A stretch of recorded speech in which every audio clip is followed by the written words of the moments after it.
Buonasera e benvenuti al TG Sicilia, le notizie principali di oggi. 25 aprile, cortei, iniziative, manifestazioni in tutta Italia, massima allerta nelle grandi città per rischio tensioni, lunghissimo ponte per gli irriducibili delle vacanze. Ultimi incastri per le liste alle europee. In Forza Italia si delinea l'ipotesi della candidatura della deputata regionale Luisa Lantieri, vicina all'ex presidente Cuffaro. Rischia aumento tari in Sicilia per le discariche sature. Un rincaro del 30% potrebbe essere deciso entro 10 giorni per colmare i costi dello smaltimento dei rifiuti all'estero. La vita del fiume Alcantara è a rischio. La siccità colpisce anche il corso d'acqua che attraversa le province di Catania e Messina. Legambiente lancia l'allarme. Quest'estate qui sarà un deserto. A Palermo varato un piano antispreco idrico e di prevenzione antincendio. Carlentini nel siracusano sotto shock, pensionato trovato carbonizzato nella sua auto e giallo sullo scoppio della vettura. Orrore a Palermo, cane agonizzante trovato in un cassonetto dei rifiuti. Lo hanno preso a picconate. Indagini in corso per individuare l'autore.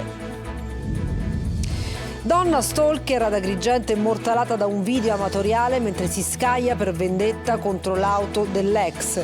Denunciata a piede libero per danneggiamento, ricettazione e stalking. E poi il calcio, sfida senza appello per il Catania che prepara il match col Benevento, da valutare Furlan e Quaini. In attacco pronta la coppia Cianci di Carmine.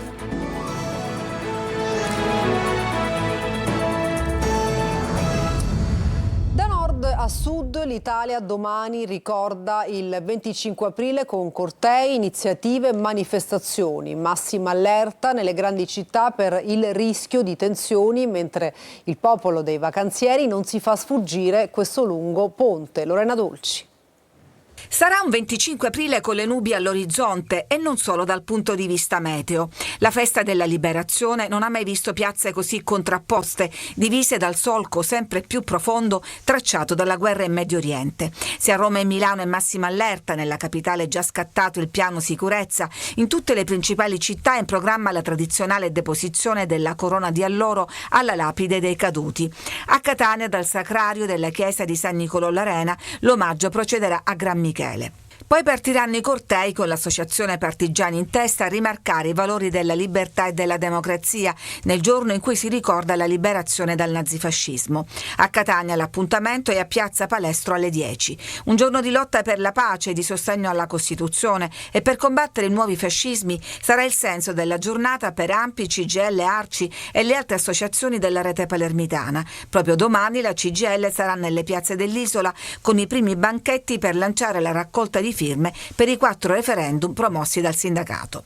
La festa della liberazione quest'anno cade di giovedì e quindi configura un ponte particolarmente allettante che insieme a quello del 1° maggio vedrà oltre 9 milioni di italiani in viaggio, 1 milione in più circa dello scorso anno.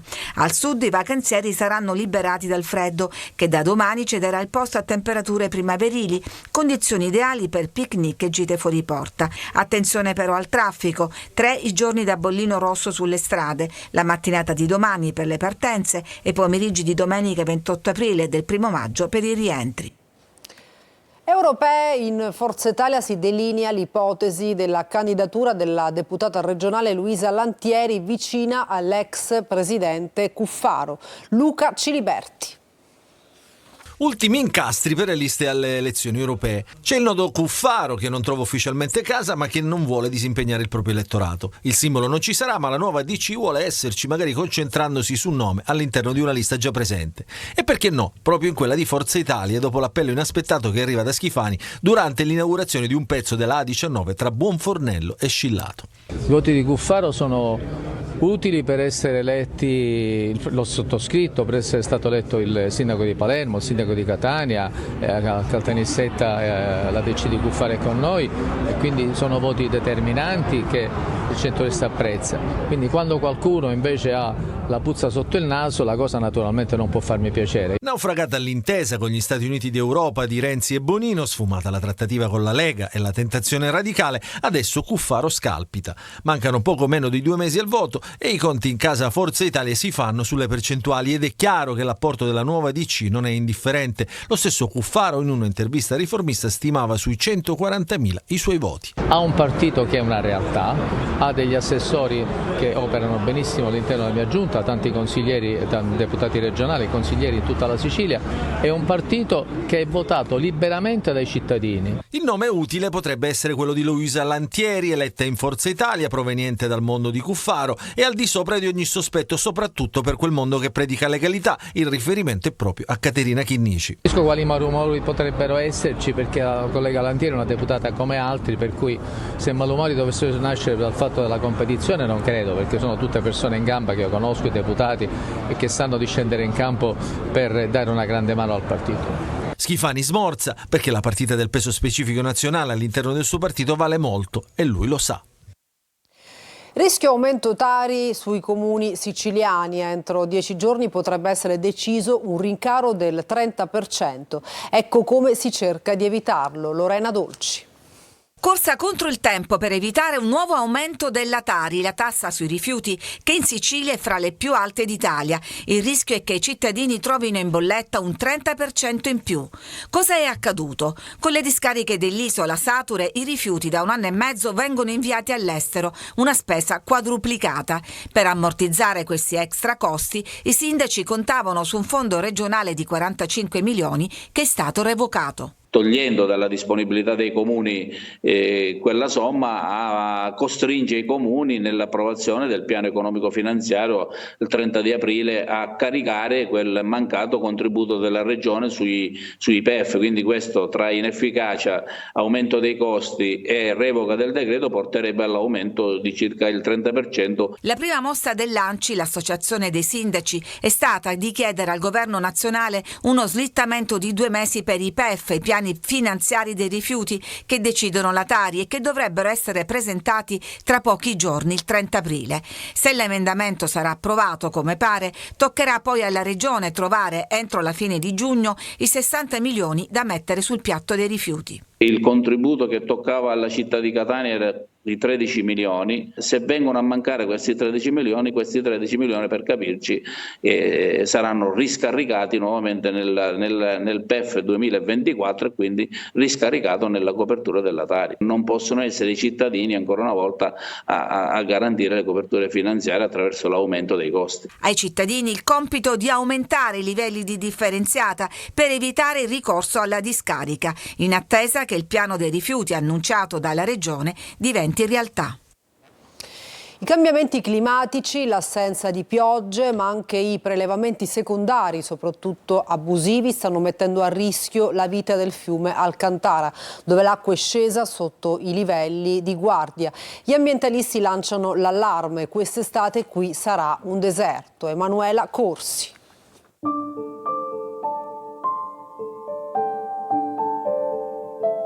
Anna Maria, noi siamo nelle piccole gole del fiume Alcantara, qui ci possiamo rendere conto di quella che è la situazione. Qui è la zona dove anni fa abbiamo segnalato la moria dei pesci e in questo momento si vede, le rocce bianche indicano che l'acqua, l'afflusso di acqua sta diminuendo, in più si stanno creando delle zone di secca.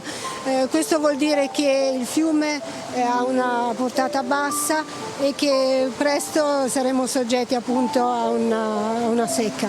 La crisi idrica tocca anche il fiume Alcantara, sorvegliato speciale dagli ambientalisti. In molti punti l'acqua è scesa sotto i livelli di guardia, mettendo a rischio l'intero ecosistema nell'area del parco fluviale. I cambiamenti climatici influiscono fortemente, però le abitudini dell'uomo purtroppo non stanno cambiando, stanno proseguendo come se nulla stesse succedendo.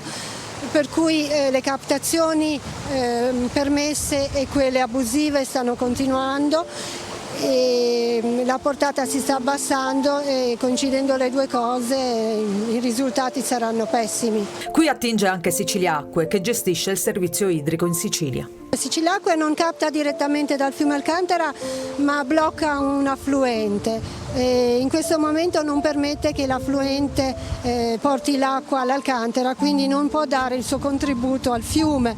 Questo cosa vuol dire? Che un fiume che è anche parco fluviale non ha il suo habitat integro. Il fiume viene alimentato dagli affluenti, ma soprattutto dall'Etna. E non è più come era anticamente che con lo sciogliersi delle nevi si arricchiva l'Alcantara anche durante l'estate. Ora se la neve si scioglie immediatamente, in estate avremo un deserto totale qui. Il Parlamento europeo approva le nuove linee guida dei trasporti europei e inserisce il ponte sullo Stretto. A Messina invece si parla dell'acqua che servirà per i cantieri, un tema non da poco in un periodo in cui si apre l'emergenza siccità. Francesco Triolo. Il Parlamento europeo, nell'approvare le linee guida aggiornate per lo sviluppo della rete transeuropea dei trasporti, ha previsto tra i punti l'inclusione di un riferimento allo Stretto di Messina per aggiungere al cosiddetto corridoio scandinavo-mediterraneo un collegamento fisso o un ponte per collegare Villa San Giovanni a Messina, che così potrebbe dunque accedere ai finanziamenti europei. A livello locale invece la nuova frontiera delle polemiche sul ponte sullo Stretto è quello dell'acqua, in un periodo in cui in Sicilia il tema siccità è uno dei più preoccupanti. A dare il via è stato il sindaco Federico Basile, che ha sollevato il problema dell'acqua per i cantieri, subito cavalcato dal senatore della Lega Nino Germanà, che ha scritto agli ordini professionali degli ingegneri, degli architetti, dei geologi e al collegio dei geometri di fatto una sorta di provocazione nei confronti dello stesso Basile. Non ho mai parlato dell'acqua per il calcestruzzo e ritengo che neanche il senatore debba entrare nel merito di queste cose, che sono cose tecniche. Mi fa sorridere che il senatore abbia il tempo di scrivere una nota agli ordini professionali piuttosto che magari venire nei tavoli che abbiamo creato proprio per questo motivo. E da rispondere ai dubbi e ai timori del sindaco è stata la società Stretto di Messina, che assicura non saranno pregiudicate in alcun modo le forniture idriche delle città di Messina e Villa San Giovanni. In tale quadro, ove non fossero disponibili le quantità necessarie, sarà sviluppato da parte del contraente generale uno specifico piano di approvvigionamento che farà principalmente ricorso a fonti idriche alternative, come ad esempio dissalatori di acqua marina, potabilizzatori, navi cisterna. Un tema però non da poco per una regione in crisi idrica e con l'ipotesi a breve della nomina di un commissario nazionale per gestire l'emergenza siccità. La crisi idrica si fa sentire anche a Palermo. Con 3 diverse ordinanze il sindaco vieta di annaffiare le piante nei balconi e nei giardini con acqua potabile. Già attivo il divieto di usarla per piscine e fontane o per lavare le automobili. Introdotte anche norme, divieti e precauzioni antincendio. Maglio Viola. Vietato annaffiare piante in balconi e giardini oppure lavare auto private con l'acqua della rete idrica. La crisi comincia a far vedere i suoi effetti e il Comune di Palermo emana una ordinanza valida fino al 31 dicembre di quest'anno per impedire l'uso dell'acqua potabile per scopi considerati evitabili, come appunto annaffiare o lavare l'auto. Contemporaneamente l'azienda Acquedotto di Palermo comunica che renderà pubblici i dati sulla crisi, l'acqua disponibile, le disposizioni antispreco e le eventuali turnazioni. Lo farà attraverso la comunità Open Data e presto anche attraverso un'app dedicata. L'ordinanza si aggiunge ad un primo documento che vietava già di usare acqua potabile per le fontane monumentali e decorative pubbliche e private e per le piscine. Per risparmiare acqua sono già state chiuse le fontanelle della città e diminuita la pressione nella rete di distribuzione. E in un momento di crisi idrica si pensa anche al rischio incendi strettamente correlato. Con un'altra ordinanza si impone ai proprietari dei terreni privati di bonificare entro il 15 giugno dalle sterpaglie, si vieta di accendere fuochi per eliminare le stesse sterpaglie e si introduce il divieto di fumare in parchi, giardini e boschi. Accorgimenti però difficili da far rispettare. È una giornata triste per Carlentini, un pensionato sale su un'auto che esplode poco dopo. Secondo gli investigatori si tratterebbe di un tragico incidente, forse dovuto a una sigaretta. Francesco Loi. L'auto è ancora in piazza Diaz a Carlentini. Qui di buon mattino è morto Salvatore Nigro, 76 anni. Era salito sull'auto, pare stesse fumando una sigaretta, poi l'incendio ed il boato. Onestamente pensavo fosse fuochi d'artificio, non lo so, ho detto magari una cosa, una festa del paese, una piccola... Poi abbiamo visto invece le fiamme, anzi dei clienti ci hanno detto che c'era la macchina in partita a fuoco. Conosceva la vittima? Sì, il nostro cliente. Un boato che ha fatto arrivare i vetri dell'auto a decine di metri, a 2 passi dal palazzo di città. Qui la vittima veniva spesso ad incontrare gli amici. Che persona era? Tranquilla, una persona per bene. Lo conosceva? Certo, sì, parecchio. Non lo so, non ho niente che dice, perché effettivamente io perlomeno l'ho conosciuto sempre come una persona per bene. Tutta Carlentini è sotto shock. I curiosi osservano i rilievi dei carabinieri che passeranno al setaccio le immagini delle telecamere. Intanto, a pochi metri dal SUV carbonizzato, c'è la bara con quel che resta del corpo della vittima. Oggi qui si respira un'aria triste per quello che sembra essere un brutto incidente. E un escursionista trapanese è rimasto tutta la notte bloccato in una zona impervia, ferito gravemente precipitando da una scogliera nei pressi di Cala Berretta nella riserva dello Zingaro a Trapani. Stamattina un altro turista ha sentito i suoi lamenti, lo ha raggiunto trovandolo in stato di ipotermia. L'uomo recuperato dal soccorso alpino è stato trasportato in ospedale a Palermo. Un nigeriano di 31 anni camminava per le strade di Catania tenendo in mano un'ascia con la quale minacciava e impauriva i passanti. In tanti hanno chiamato la polizia da Viale Mario Rapisardi, direzione Piazza Eroi d'Ungheria. Quando gli agenti lo hanno rintracciato aveva ancora l'arma in mano. È stato immobilizzato a fatica vista la resistenza opposta e condotto nel carcere di Piazza Lanza. Orrore a Palermo, nel quartiere Cruillas, un cane agonizzante è stato trovato tra i rifiuti. Lo hanno preso a picconate, indagini in corso per individuare l'autore di questa mostruosità. Marco Gullà.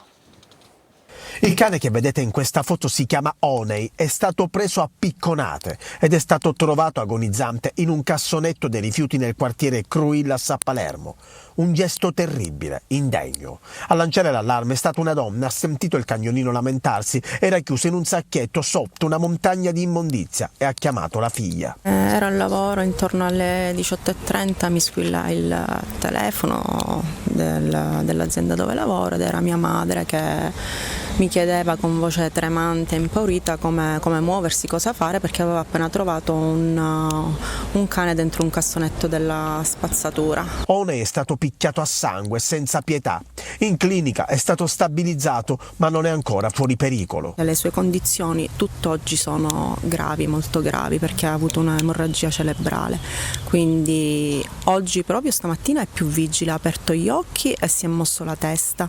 Quindi i medici sperano bene, però non sappiamo che danni riporterà, se rimarrà vivo, che danni neurologici riporterà il cane. Una sequela di violenza nei confronti degli animali, dal cane Aaron bruciato vivo mesi fa ad un altro cane bastonato sempre nel capoluogo siciliano. Palermo è diventata un'oscenità proprio, ogni giorno ci sono episodi di violenze contro gli animali e nessuno viene punito. Sinceramente non ne possiamo più, noi volontari, animalisti e tutta la gente comunque civile che ha un minimo di sensibilità. Esplosione stamane di una palazzina a Mussomeli vicino a Caltanissetta. Una donna che è riuscita a chiamare i soccorsi è rimasta gravemente ustionata ed è stata trasferita in elisoccorso al centro Grandi Ustioni del Civico di Palermo. Non ancora accertate le cause della deflagrazione. E a Canicattì la polizia ha denunciato a piede libero una donna di 36 anni per danneggiamento, ricettazione e stalking. Per vendetta ha danneggiato un'auto parcheggiata. Davide Sardo. Periferia di Canicattì, grosso centro in provincia di Agrigento, una donna a bordo di un'auto, una Fiat Punto, si scaglia per ben 2 volte contro un veicolo parcheggiato sul ciglio della strada. La scena, ripresa con un cellulare in poco tempo, è diventata virale sui social. La 36enne è stata individuata dagli agenti del commissariato di Canicattì e denunciata alla Procura della Repubblica di Agrigento. Alla donna, residente a Canicattì, già nota alle forze dell'ordine, sono contestati i reati di danneggiamento aggravato, ricettazione e stalking. L'auto che la donna stava guidando e che è stata scagliata a velocità contro un'altra automobile posteggiata in strada è risultata rubata. Ed ecco perché si configura il reato di ricettazione. Stalking perché l'aggressione, tra virgolette, sarebbe stata provocata da contrasti e dissidi di natura coniugale. Nel video si vede anche la donna inveire contro qualcuno e raccogliere da terra un grosso sasso, dirigersi verso una traversa e poco dopo tornare a mani vuote. I residenti della zona hanno telefonato al 113. Gli agenti sono subito accorsi sul posto e hanno bloccato la donna. Lo scempio di Corso dei Martiri, degrado e incivili offendono le iniziative di rilancio di Catania ed i vandali distruggono ogni cosa. Tonino De Mano. Da decenni si parla di rilancio, progetti su progetti, foto, rendering e proclami e anche dove qualcosa è stata fatta il degrado prevale su tutto e tutti. Corso dei Martiri è il simbolo di una Catania che vuole cambiare passo ma che resta indietro, zavorrata da un'infinità di problemi ed umiliata dai vandali. Sfregi che mortificano e che rovinano sforzi ed investimenti, anche europei, per cercare di offrire alla città spazi verdi e sportivi. Risultati purtroppo sotto gli occhi di tutti. Il campetto di basket che vedete, nonostante l'area videosorvegliata, è stato più volte danneggiato. Sono state smontate ed asportate le grate per l'acqua piovana, al loro posto cumuli di rifiuti, come mostrano le immagini. E le immagini mostrano anche lo stato d'abbandono degli alberi, alcuni tagliati ed altri a secco, con l'impianto di irrigazione distrutto e in bella vista sul marciapiede. Sono tante le segnalazioni arrivate al nostro numero di WhatsApp 342 74 55 005, cittadini che denunciano il pericolo anche di percorrere i marciapiedi. Tutti i giorni siamo nella stessa situazione praticamente, perché c'è gente che si permette di buttare di tutto, mobili, poi soprattutto qua in questa traversa qua, questa che c'è qua al Corso Monte della Libertà, ho fatto io parecchie segnalazioni. Il cane ovviamente si può ferire perché sono pezzi di vetro, bottiglie, c'è di tutto, sostanzialmente c'è di tutto. Da Corso dei Martiri a Via D'Amico basta attraversare la strada per trovare altre micro e macro discariche con i passaggi pedonali praticamente off limits e pensare che siamo a pochi metri dalla stazione ferroviaria e dai principali terminal dei bus. Davvero un pessimo biglietto da visita per chi arriva a Catania. Pienone di pubblico oggi allo Stadio Massimino per la 16ª edizione di Un Gol per la Solidarietà, l'evento che richiama ogni anno a Catania le star della TV italiana e siciliana, i giornalisti e i politici per un messaggio di beneficenza. Quest'anno si va in gol contro il femminicidio. Eva Spampinato. C'era un'ansia da prestazione incredibile, però siamo davvero contenti di aver regalato questa immagine di Catania a tutta l'Italia, quindi grazie e grazie anche a voi. Esame passato a pieni voti per Luca Napoli, che per il 16° anno ha trasformato il campo dello Stadio Massimino di Catania in un grande amplificatore di messaggi sociali. Non solo beneficenza e supporto alle persone più bisognose in collaborazione con la Caritas diocesana, ma quest'anno anche un invito alla lotta contro i femminicidi. Quale migliore occasione di una partita di calcio che comprende un mix incredibile di addetti ai lavori dello spettacolo e dello sport che possono veicolare questi messaggi importanti e purtroppo di attualità. Un gol per la solidarietà e parata di star della TV nazionale e regionale. Il pugile catanese Salvatore Cavallaro è stato il portabandiera del messaggio contro la violenza sulle donne. Donne che quest'anno hanno arricchito la manifestazione, dalla madrina, la giornalista sportiva Giorgia Rossi, alla conduttrice in campo, la presentatrice catanese Chiara Giuffrida, con Ruggero Sardo e non solo. Ester Pantano, che ci fai con un libro in mano in mezzo ad un campo di calcio?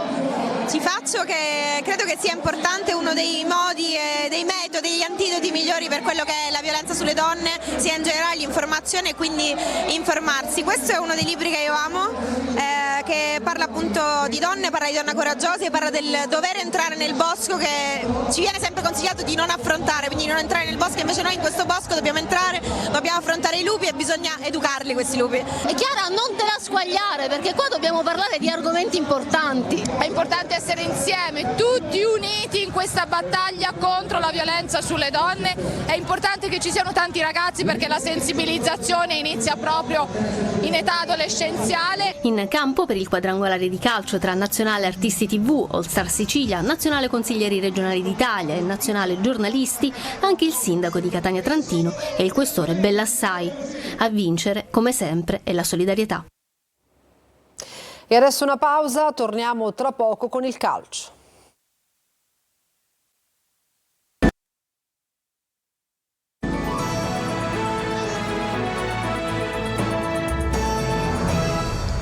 Bentornati al TG Sicilia, adesso il calcio. Il Catania lavora in ritiro per preparare il match senza appello con il Benevento, da valutare le condizioni di Quaini e Furlan. Pronto al rientro Buà. Marco Carli. Tutto in 90 minuti, difficile aspettarselo fino a qualche tempo fa, ma il Catania è riuscito a sprecare, soprattutto in trasferta, una serie di match point salvezza. L'ultima occasione per chiudere in anticipo i discorsi è stata a Potenza col Sorrento domenica ed è andata male come tante altre. E adesso c'è il Benevento, in lotta per il secondo posto con l'Avellino, anche se sfavorito dagli sconti diretti. Non certo l'avversario più facile da affrontare in un momento come questo. All'andata è finita 4-0 per il Catania, alla vigilia di un mercato di gennaio che in quel periodo veniva visto come la panacea dei mali del girone d'andata. Ma nel ritorno i rossoazzurri hanno fatto ancora peggio. C'era Lucarelli in panchina nel Catania. Quella sconfitta portò invece Auteri alla guida del Benevento. Incroci che sembrano distanti anni luce, sepolti sotto i tanti errori e le tante cadute del 2024 rossoazzurro, se si eccettua la luce abbagliante della serata di festa in Coppa. Il Catania è in ritiro e la classifica dice che serve la vittoria per mettersi al sicuro. Il resto dipende da una serie di possibilità legate alle avversarie dirette nella corsa salvezza, possibilità che ovviamente si assottigliano qualora i rossoazzurri dovessero perdere. Zeoli avrà a disposizione Buà, mentre perde Marsura per squalifica. Saranno giorni decisivi per le condizioni di Quaini, uscito con una distorsione dal match col Sorrento, e per Furlan, che non è sceso in campo per un risentimento durante il prepartita. Si lavora per provare a recuperarli. Bassa la percentuale di rivedere Rapisarda. In attacco probabile dal primo minuto la coppia di Carmine e Cianci, con l'autore dei 2 gol, con il Sorrento pronto a dare il suo contributo alla causa, una causa che si chiama salvezza e dunque playoff. E per questa edizione è tutto, grazie per averci seguito e buona serata.